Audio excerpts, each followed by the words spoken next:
नाशिक लोकसभा महायुतीचे उमेदवार हेमंत गोडसे आपल्या सोबत आहे। खरं तर मतदान करण्यापूर्वी त्यांचं देवदर्शन चालू आहे। आप्पा, खरं तर मतदानाचा दिवस आहे आज, देवदर्शनाने सुरुवात करताय।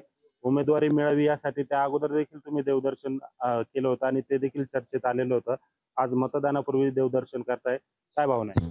त्याचबरोबर ही जी निवडणूक ही देशाचं नेतृत्व ठरवणार आहे।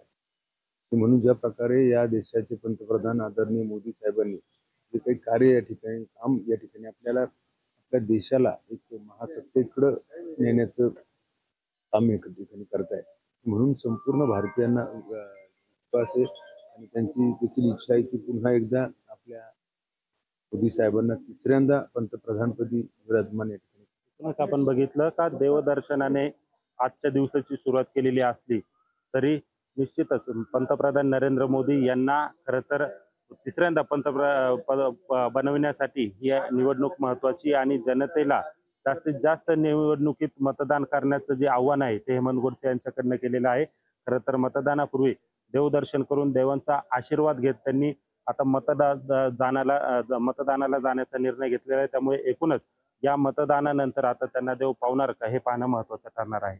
महेश माले, लोकशाही मराठी, नाशिक। लोकशाही मराठी ऐका, पहा, जागरूक रहा।